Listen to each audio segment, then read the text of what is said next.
Alien Commander ruled through fear until he made her laugh.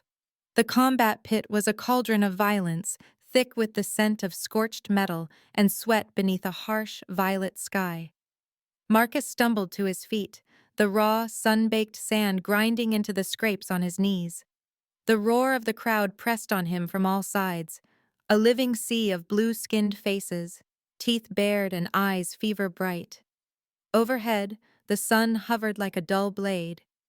Across from him, the Dravak flexed its four muscled arms, each hand gripping a weapon, twin axes chipped and blackened from countless executions. Four eyes glimmered in its blunt, tusked head, and its voice rumbled through the arena, low and guttural. It charged, axes whistling through the air, spittle glistening on its lips. Marcus's side throbbed where yesterday's lash had split the skin. He ducked the first swing, the second, sand spraying as he rolled under the Dravak's bulk. The crowd jeered, fists pounding on the railings. He could taste blood on his tongue, iron and desperation. He needed an edge, any edge. As the Dravak raised its axes for a killing blow, Marcus scooped up a jagged pebble, flinging it straight at the creature's lower eye. The Dravak howled, axes faltering as it blinked in surprise. Marcus saw his chance. He darted in, nimble as a shadow, and grabbed at the thick belt around the beast's waist. With a wrench and a twist, he yanked it loose. The Dravak's balance faltered, its feet skidded in the sand. As it spun, axes flying wide, its own momentum betrayed it. The beast toppled forward, face first, landing squarely on its own upturned blades. A hush rippled through the amphitheater. Marcus stood in the sudden silence, chest heaving, dust swirling around his ankles. Instead of gloating, he straightened, swept an exaggerated bow, and flourished his hand at the stunned audience, a gesture of mockery and bravado. Up on the high dais, Commander Sira watched with sharp interest. Her throne of obsidian and bone was set apart, elevated above the seething throng. She sat straight-backed, a study in cold authority, her long silver hair falling like water over her shoulders, her skin gleaming faintly in the strange twilight. Her large midnight eyes never left Marcus. Beside her, Kor, her enforcer, hulking, broad-shouldered, with skin the deep blue of bruised fruit, leaned forward, fists clenched. "He shames the pit," Kor spat. "Let him die, Commander. I'll gut him myself." Sira's gaze lingered on Marcus, who was now standing tall, sweat-soaked and defiant beneath the violet sky. She raised a gloved hand to silence Kor. "No, he survives, but let's see if his luck holds. Send him against Ruin." The name passed through the crowd like a chill wind. Rune. Marcus felt the tremor ripple through the stands, saw the blue-skinned onlookers' mouths twist in anticipation. He knew the name, everyone did. Rune was the champion, a monster, even among monsters. They brought Rune into the pit, a living wall of flesh, 7 feet tall, his skin scored with scars, his fists like anvils. Rune did not snarl, did not threaten. He simply advanced, each footstep shaking the sand, eyes fixed and soulless. Marcus barely had time to think. Rune's fist swung, missing his skull by an inch. He ducked, rolled, felt the air split above him as Rune bellowed. The crowd roared, scenting blood. Marcus's thoughts raced. No weapon, no armor, just wits and speed. He feinted left, then right, drawing Rune after him in a clumsy dance. Sweat slicked his back. He snatched up a broken length of chain, brandished it like a whip, but Rune caught it in one massive hand and yanked. Marcus flew toward him, barely twisting aside as Rune's grip crushed empty air. In a final desperate move, Marcus darted for the ceremonial brazier burning at the pit's edge. He sidestepped at the last possible moment, praying Rune's rage would blind him. It did. Rune barreled forward, off balance, and crashed into the brazier with a thunderous clang. Sparks erupted. The impact echoed like a punchline through the arena, almost comically loud, and then laughter, clear, rich, and unexpected. It rang out from the high dais, silencing the crowd. Commander Sira laughed, a sound like cut crystal, her composure shattered for an instant.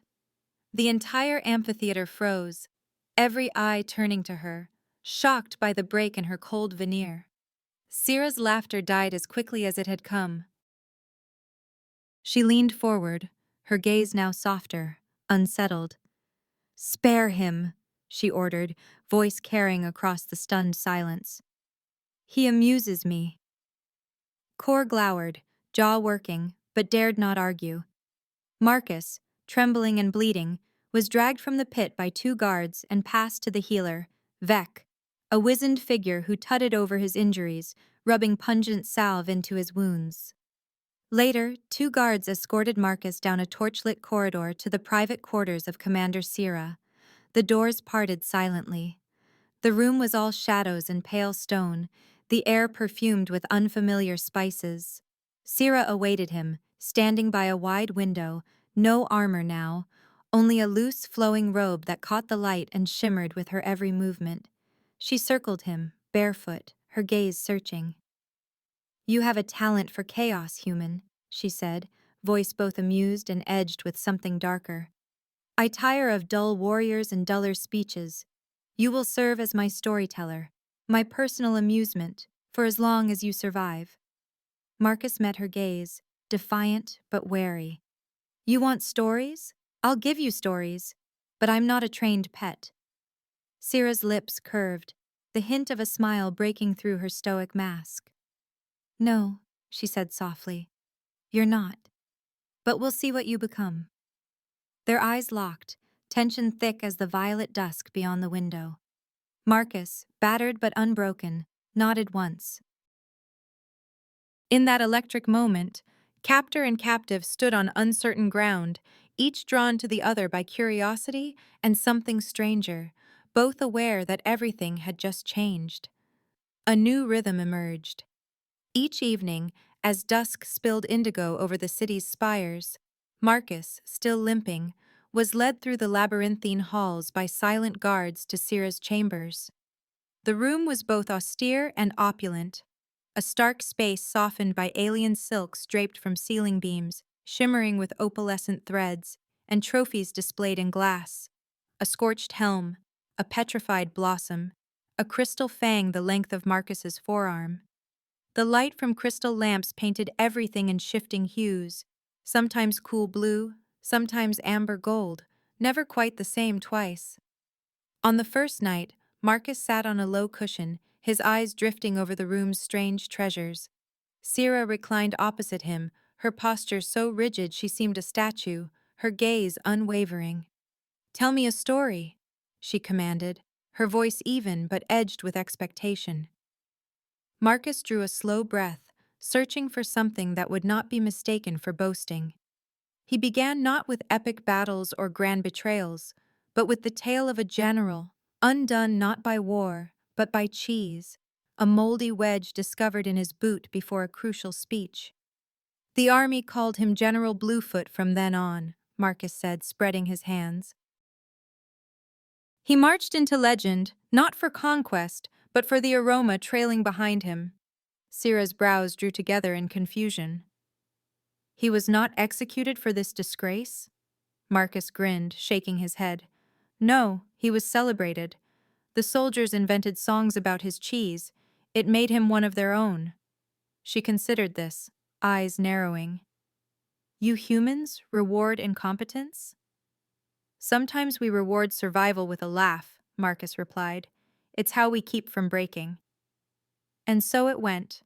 Each night Marcus brought a new story. A queen who fell for her jester and vanished with him in the night.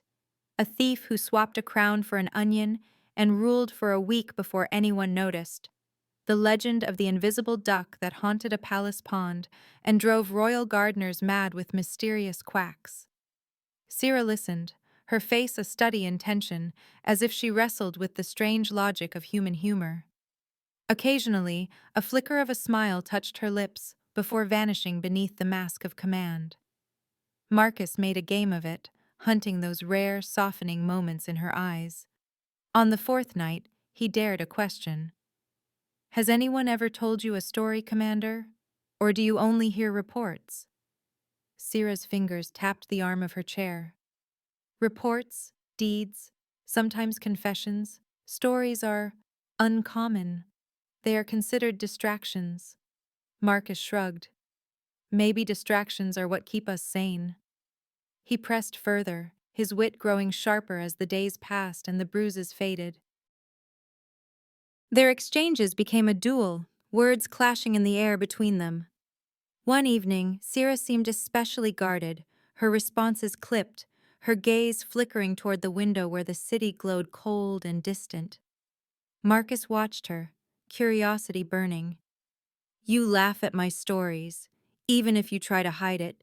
Do you lead by fear, or do they simply obey the loudest voice? She stilled, caught off guard by his directness. Fear is useful. Respect is necessary. Obedience is survival. Marcus leaned in, voice dropping to a conspiratorial whisper. Where I come from, there's a story of a fool who saved a king. The king's enemies plotted in silence, sharpening daggers. But the fool? He made the court laugh, pointed out the assassin's nervous habits and jokes.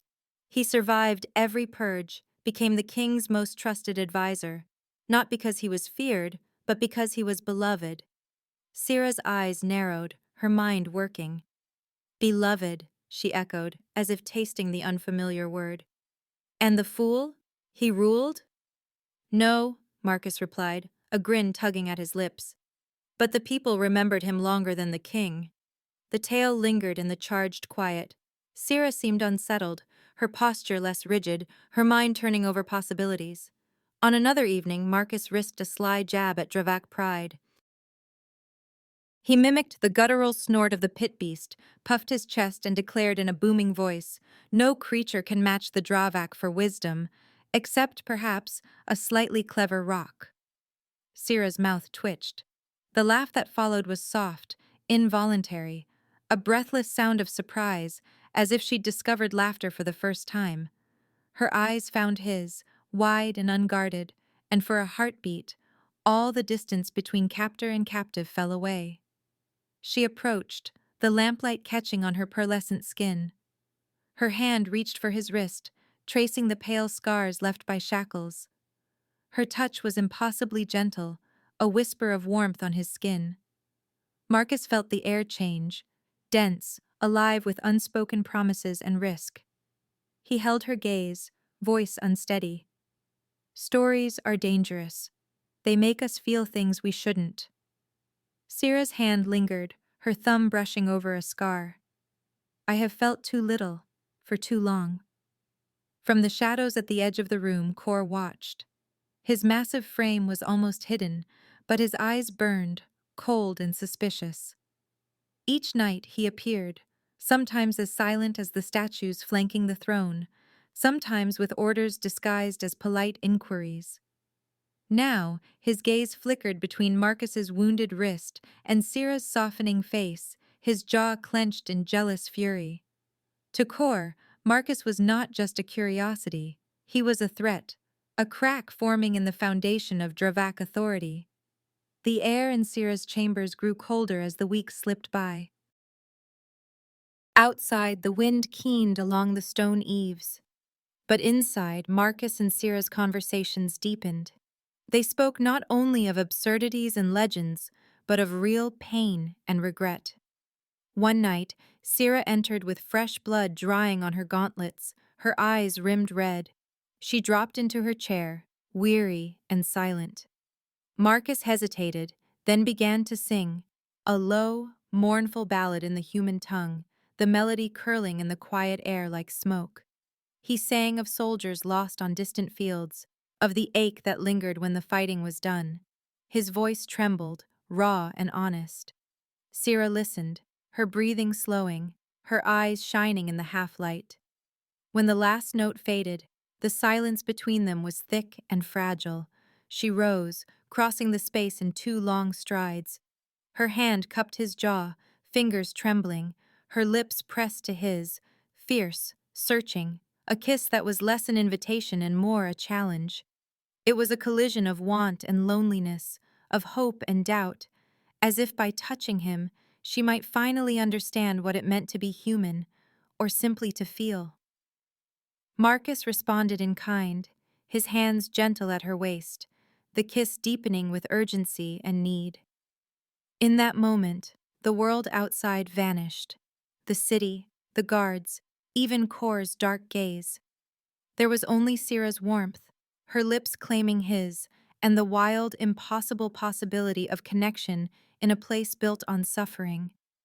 When they parted, breathless, Syrah's forehead rested against his. "You are dangerous, Marcus," she whispered. "You make me forget myself." He smiled, voice soft. "Maybe that's what you need." For the first time, she did not argue. In the quiet, with shadows dancing on the silks and trophies, Syrah and Marcus stood together, two worlds colliding, desperate for something real in the heart of captivity. Meanwhile, Kor schemed. He prowled the shadowed corridors of the Dravak stronghold, gathering trusted loyalists in the echoing dark. His voice was a low, urgent growl. "She grows soft," he warned, his eyes flashing. "Syrah risks everything for a human toy. She mocks our ancestors. This will end us." Around him, the faces were grim, the scars of old battles etched deep. One by one, his followers nodded, the old hunger for certainty reigniting in their eyes. Kor's words wormed through the ranks, whispers spreading like fire through dry grass. When the Var, a rival clan, made a bold incursion into Dravak territory, Kor saw his chance. Syrah did not hesitate. She summoned her warband, armor gleaming in the dawn, her face the mask of command once more. But as she surveyed her warriors, she called for Marcus as well. He stood at her side, an oddity among the blue-skinned Dravak, a trophy and a witness. Syrah's tone brooked no argument.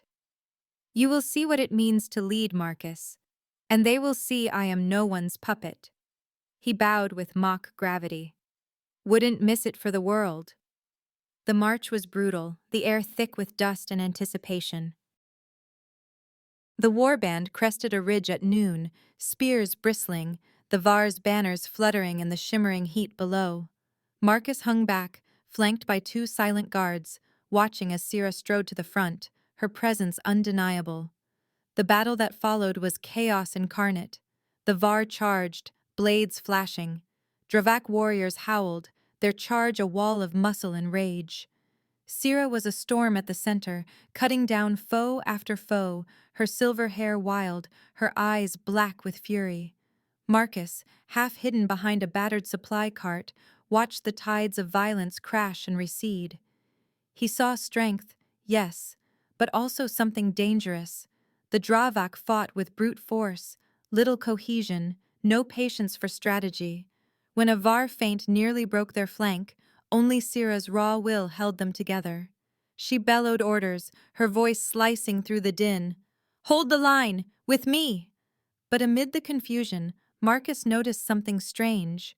Kor's closest followers, those who had bellowed loudest for tradition, had vanished from the fray. He scanned the battlefield, heart thudding with unease. The fight ended in a bloody stalemate. The Dravak reclaimed their ground, but the cost was steep. Bodies littered the field, and suspicions simmered beneath the relief. Syrah stood tall, her blade dripping, but Marcus saw the exhaustion etched around her eyes. That night, as fires crackled and the wounded groaned, the warband returned to camp. The mood was taut. Marcus was ushered to the edge of the encampment, watched closely by Kor's men. He found Syrah by the command tent, scrubbing blood from her hands. "You kept them alive," Marcus said quietly. She shot him a look, pride and doubt warring on her face. "Barely. They do not trust me as they once did." He reached out, careful. "You led them. That's what matters." She almost smiled, but it didn't reach her eyes. Suddenly, shouts rang through the camp. Warriors surged toward the elders' circle, where the fire burned low and anxious faces gathered in the flickering light. At the center, a body lay still. Joran, the oldest and most respected of the Dravak Council. Blood pooled beneath his head, and beside him, gleaming in the firelight, was a human-made knife. Marcus's knife. Kor seized the moment, voice booming. "This is treachery! Syrah's pet has murdered our elder!" Marcus's pulse hammered. "That's a lie!" Kor cut him off, seizing Marcus by the collar and dragging him into the firelight. "Syrah has been blinded by her weakness for this outsider. She has let him poison our traditions, our very blood." The crowd murmured, fear and anger twisting their faces. Old doubts flared, stoked by months of Syrah's changing rule. Kor raised his fist, invoking the ancient words. "By the laws of our forebears, I challenge Syrah for leadership. She is no longer fit to command." The challenge was formal, inescapable. Syrah straightened, jaw clenched. "So be it," she declared. "Let the old ways decide." The duel began at dawn, before the full assembly of the clan. They circled each other in the pale light, Syrah's movements sharp but weighted by betrayal. Kor fought with brute savagery, every blow a verdict on her rule. The fight was savage, blood on the sand, bone against bone, the crowd chanting the names of their ancestors. Syrah faltered, thrown by Kor's ferocity and the pain of betrayal. Kor landed a punishing blow, sending her sprawling. She rose, blood in her mouth, but her strength was flagging. Kor pressed the advantage, and finally, with a brutal sweep, knocked her to her knees. He roared to the sky, voice echoing. "By the old laws, I cast you out. You are no longer Dravak." The crowd parted as Syrah struggled to her feet, stripped of her rank, weapons, and armor. She locked eyes with Marcus, her face a mask of rage and grief. The guards dragged her to the camp's edge and cast her into the wilds, alone and disgraced. Marcus barely had time to process her fate before Kor turned on him. "The human dies at dawn. Let his death remind us who we are." They threw Marcus into a makeshift cage, the night air bitter and full of mourning. He pressed his face to the bars, heart pounding. He thought of Syrah, her strength, her laughter, the impossible warmth of her touch. Was she still alive, out in the merciless wild? As the stars wheeled overhead, footsteps approached. It was Vec, the healer, face shadowed by worry. "Vec?" Marcus whispered. Vec pressed a finger to his lips and produced a slender blade. "You must go, Marcus. There is no justice here. Syrah lives, I think. Find her if you can." With trembling hands, Vec unlocked the cage. Marcus grasped his arm, gratitude fierce in his chest. "Thank you, Vec, for everything." "Go," the old healer urged, eyes glistening, "before they scent your trail." Marcus ran, darting past sleeping guards and out into the endless dunes. The night wind stung his face. Behind him, shouts rose. Kor's trackers unleashed, hungry for blood. He ran harder, feet burning, lungs aflame, driven by hope and fear in equal measure. Far from the camp, Syrah staggered through the wastes, stripped of armor and purpose. The wilds were cruel, razor-backed beasts howled in the distance, and the cold gnawed at her bones. She survived by instinct, scavenging what she could, haunted by memories of Marcus, his laughter, his defiance, the way her heart had leapt at his stories. Each night she whispered his name into the wind, not knowing if he lived or died. Both outcasts now, Marcus and Syrah moved through the silent wild, their former lives reduced to whispers, legends and warnings muttered around distant fires. In the dark, they each clung to hope, searching for a path forward in a world that had cast them out. The wasteland was unforgiving. Marcus, his throat raw from thirst, pressed low to the salt-crusted earth, every sense tuned to the threat of pursuit. The salt plains stretched in every direction, a glaring expanse broken only by jagged outcrops and the distant shimmer of heat. With every step, his boots left shallow prints, marks he covered as best he could, doubling back, dragging branches, using every scrap of cunning he'd earned in captivity.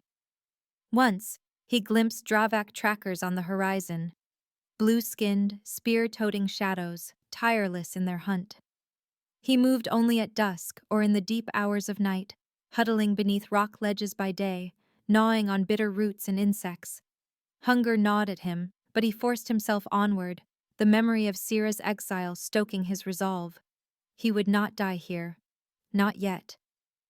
Miles away, Sira stalked the wilds with equal desperation.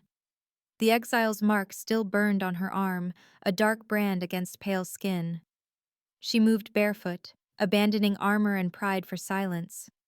Hunger hollowed her cheeks, but she rediscovered the primal strength that had carried her through the old rites. How to trap a sandhopper with nothing but thread and patience, how to read the shifting wind for the scent of water. She hunted as the ancestors had, every muscle taut, every choice sharpened by need. It was hunger that brought them together.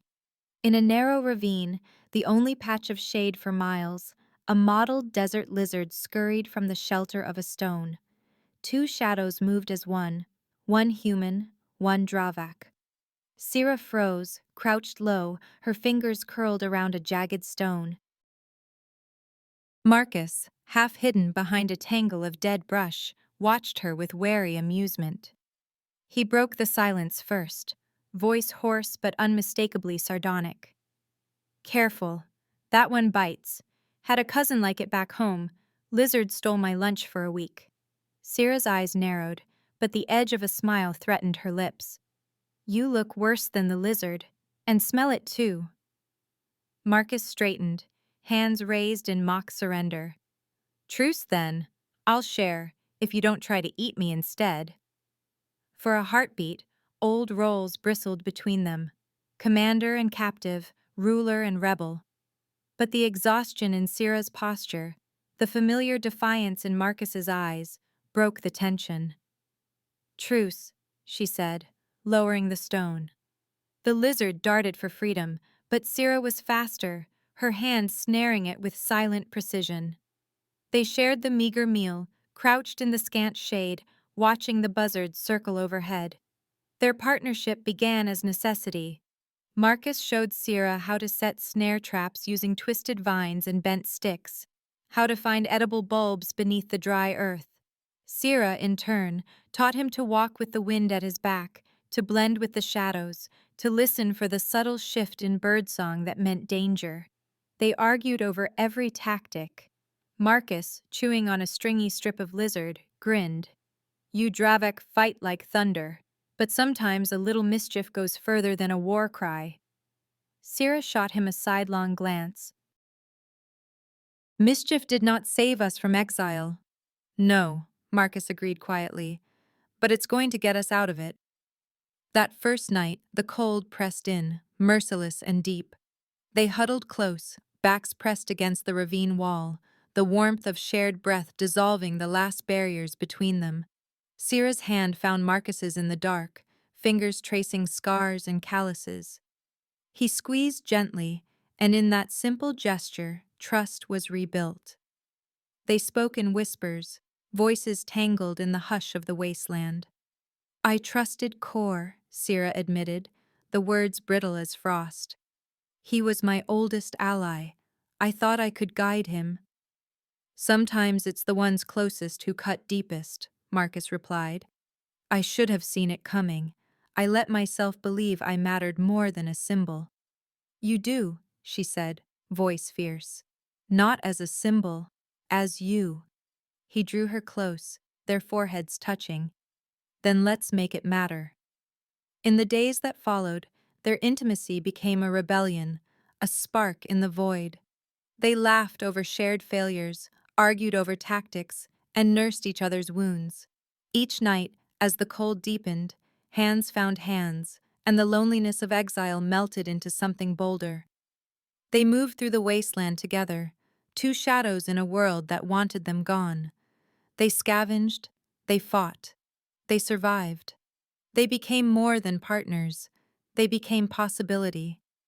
One evening, as the sky bled orange behind the rocks, they stumbled upon an abandoned camp.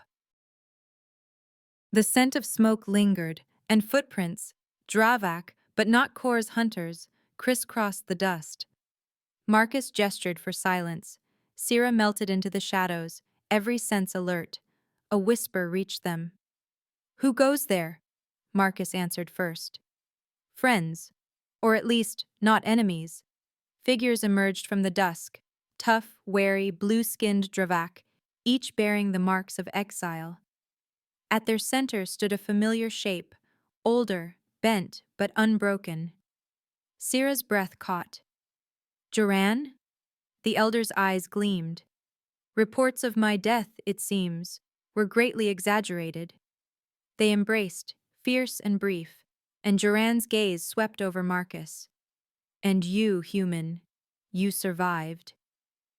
"Couldn't let Kor have the last laugh," Marcus replied, grinning. The outcasts gathered close, sharing what little food remained. Joran explained, voice heavy. "Kor's rule is failing. He rules by fear, but the clan is splintered. Warriors disappear in the night. The old ways no longer hold." Sira's jaw tightened. "He murdered you. He tried to murder us all." Joran nodded, eyes sad. "But the clan is ripe for rebellion. They need a spark, something new." Marcus exchanged a look with Sira. "Then let's give them one." He outlined a plan, tracing patterns in the sand. "We fight not with brute force, but with misdirection. Sabotage, confusion, small victories that make Kor look foolish and weak. We steal supplies, free prisoners, spread rumors. Let them see Sira's name in every act of defiance." The outcasts murmured approval. Sira's legend, tarnished by exile, now glowed with mythic possibility. She led daring raids with Marcus at her side, striking at supply wagons, slipping into camps to sow dissent. Marcus taught the rebels tricks of mischief, how to mimic Kor's voice on the wind, how to swap banners in the night, how to make warriors doubt what they saw. Each act of defiance grew bolder. Sira, once a queen in armor, now moved unseen, her legend swelling with each whispered tale. Marcus, the outsider, became the insurgency's secret weapon, his cunning and humor turning fear into hope. Their partnership, once a liability, became the movement's heart. Around lonely fires, rebels whispered their names together, no longer as ruler and captive, but as equals, kindred spirits forging a new future from the ashes of the old. In the wasteland's vast silence, Sira and Marcus found not just survival, but a cause worth fighting for. Together, they lit the first sparks of rebellion, their bond a beacon in the dark. A raging sandstorm became their ally. The wind shrieked across the salt flats, reducing the world to a chaos of grit and shadow. Within the storm's blind heart, Marcus and Sira's rebels moved like phantoms, faces rapt, voices low, eyes stinging but resolute. Dust swallowed all sound but the storm's howl, a perfect veil for sabotage. In the half-light, Marcus crawled beneath the supply tent, blade working quickly. He sliced the bindings on water barrels, letting precious liquid vanish into the sand. Sira, eyes narrowed against the gale, signaled to Joran and the others. They scattered, each assigned a task: loosen a hitching post, salt the food stores, set a fire at the far edge of the encampment. From the darkness, Sira caught Marcus's eye. He grinned, teeth flashing through the dust, and vanished toward the armory. Within moments, confusion began to ripple through Kor's camp. Cries rose, first muffled, then panicked. Warriors stumbled from their tents, blinded and coughing, weapons clattering. Supplies vanished, ropes snapped, fires flared where they should not. Dravak shouted orders, but the wind carried their words away. When chaos peaked, Sira strode into the heart of the camp, Marcus at her side. She moved with the confidence of legend, silver hair wild in the storm, cloak snapping behind her like a banner. The rebels fanned out, blocking escape routes, weapons drawn but sheathed. Dravak eyes widened, some with recognition, others with awe. Kor emerged from the command tent, eyes bloodshot, voice booming. "Traitors! You dare return?" Syrah's voice cut through the wind, clear and unyielding. "I invoke the ancient challenge. By right of blood and courage, I demand trial for leadership." A hush spread, even the storm seeming to pause. The old laws could not be denied, not even by Kor. He bared his teeth in a snarl. "You'll die for this." She shook her head, stepping forward. "I've already died once, Kor. Today, I rise." The Dravak formed a ring, battered by wind and sand, every gaze locked on the two figures at its center. Marcus's heart thundered. He caught Syrah's hand for an instant, squeezing hard. "Remember, make him chase you. Let him see his own foolishness." She squeezed back, eyes fierce. "I learned from the best." The duel began with no ceremony, only the raw hunger of survival. Kor charged, brute strength and fury, swinging a club the size of Marcus's leg. Syrah dodged, once, twice, her movements a dance of precision and wit. Where before she had met strength with strength, now she used the lessons Marcus had taught her: misdirection, timing, humor. "Is that the best you can do?" Syrah taunted, ducking a wild swing. "You fight like a sand lizard with a bellyache." Laughter rippled at the edges of the circle, brief and nervous. Kor grew reckless, swinging harder, missing by inches. Syrah baited him, feinting left, darting right, never where he expected. Once, she tripped him with her cloak, sending him sprawling. The crowd gasped. Kor roared, scrambling to his feet, fury blinding him. "You mock me before my clan!" Marcus, circling the ring, gave a subtle nod to Vec, who waited near a covered basket. At the right moment, Marcus and Joran tipped the basket. Its contents, a net heavy with writhing sand eels, spilled directly onto Kor's feet.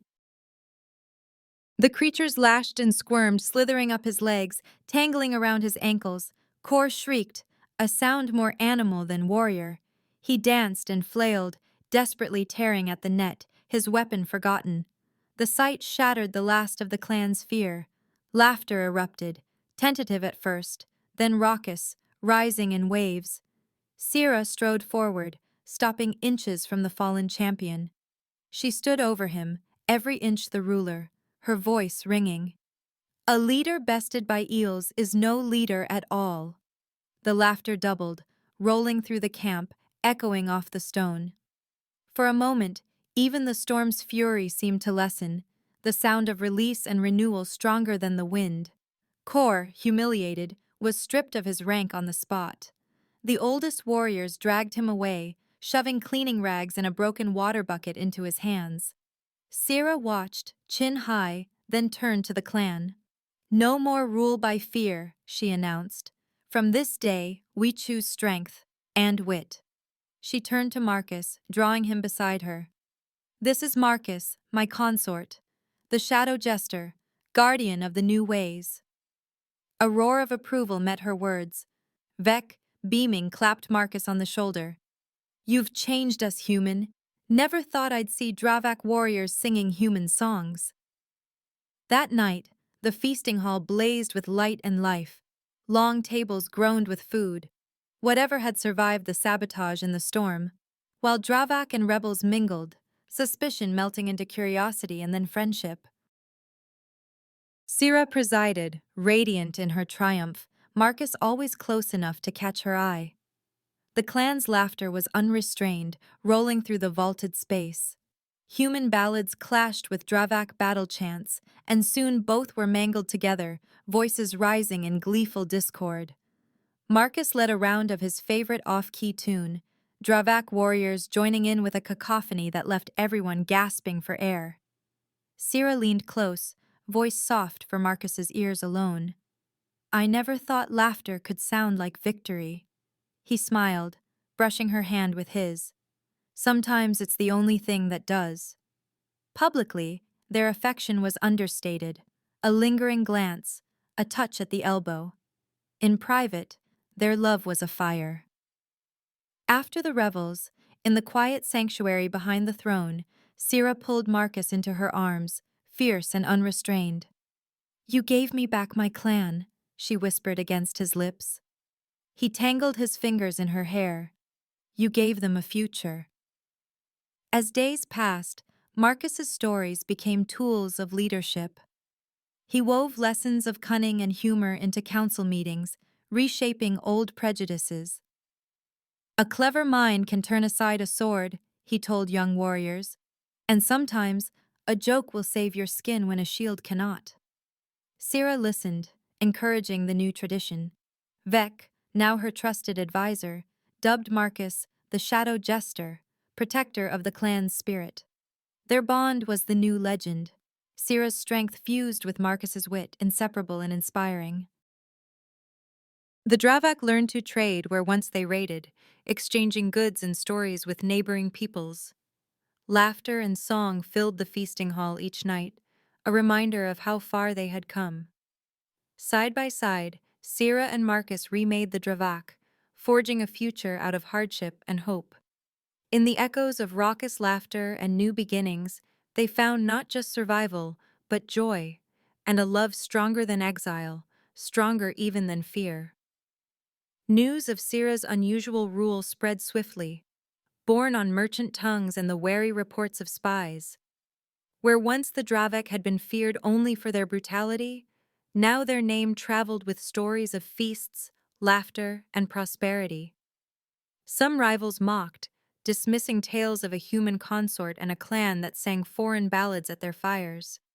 But others watched with calculating eyes as Dravak territory grew stronger and wealthier, trade flowing in where raids once dominated.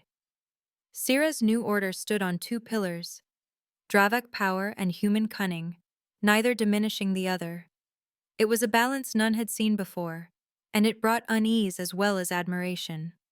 Marcus, once a captive, now Sira's consort and counselor, stood beside her at every council.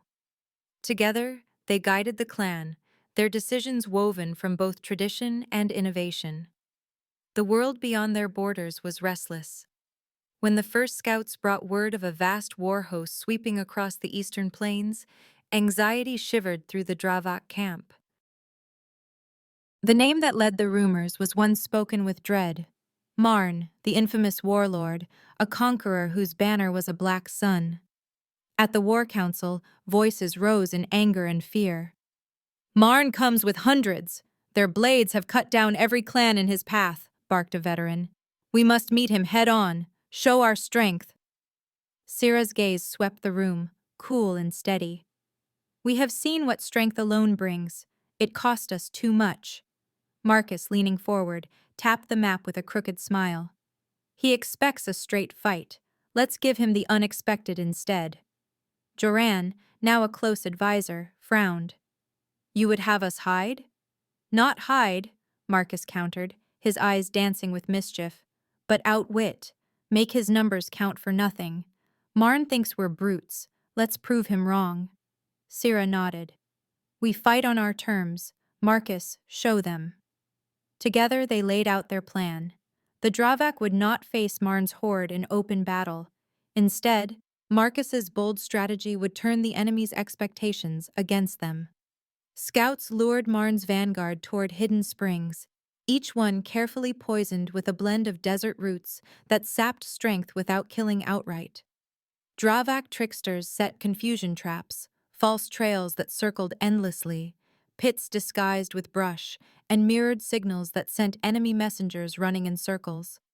By night, herders loosed wild creatures from the salt flats, shrieking sand mantises and stampeding rock oxen into the heart of the enemy's camps. Sleep was impossible for Marn's soldiers, fear gnawing at their nerves. One night, Marcus crept close enough to scatter a powder of itching spores across the command tents. By dawn, Marn's lieutenants were clawing at themselves and cursing the Dravak sorcery. Within days, the war host began to fracture. Whispers of cursed land and invisible foes spread like wildfire. Marn's discipline faltered, his men turning on each other in the confusion. Sira watched from the high rocks, her warriors hidden in the shadows, waiting for the moment to strike.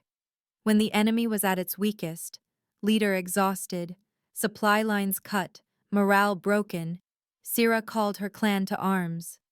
Now, she said, voice ringing over the gathered warriors.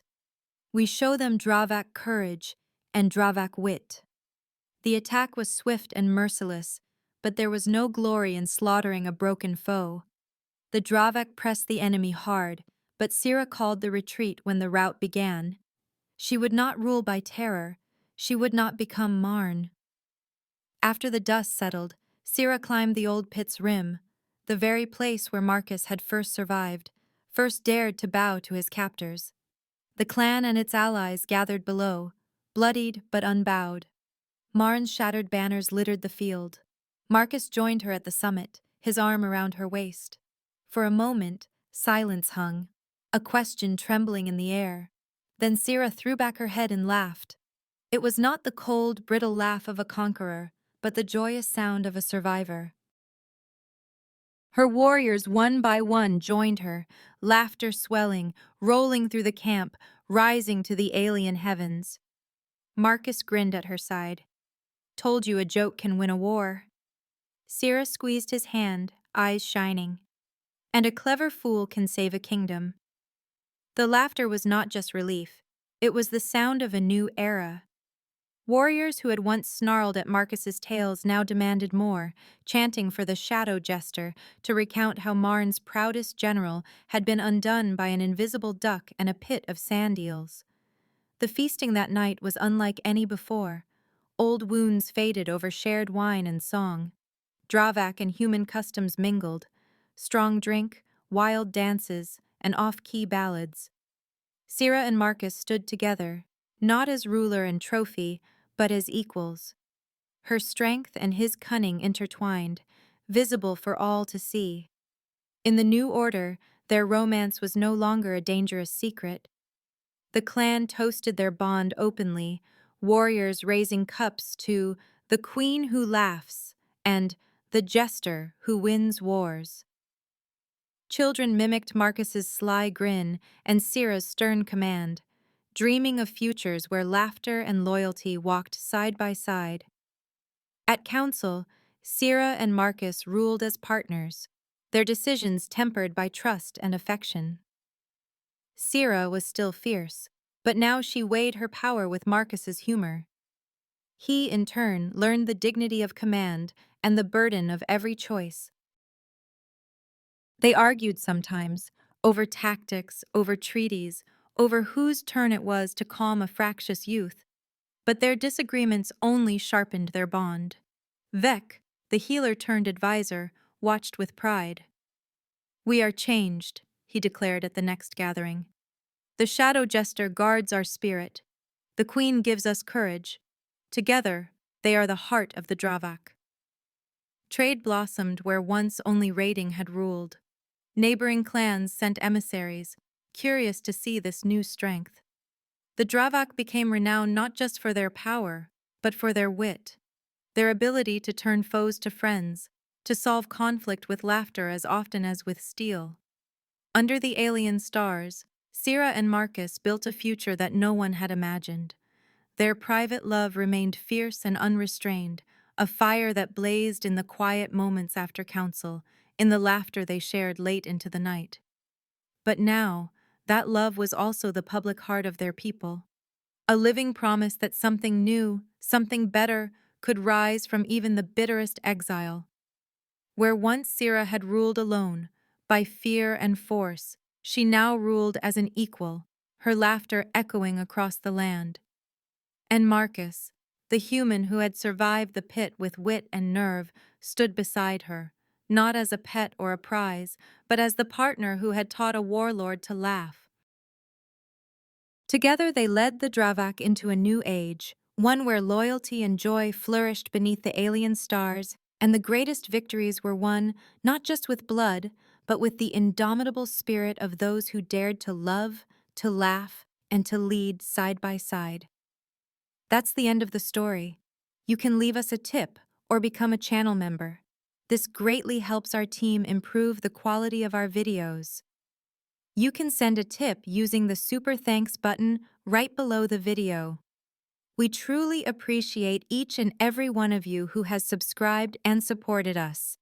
Please do not forget to subscribe to our channel, like the video, and write in the comments what you liked most about this story. Our team will be very grateful to you. You can find even more fascinating stories on our channel. See you in the next video.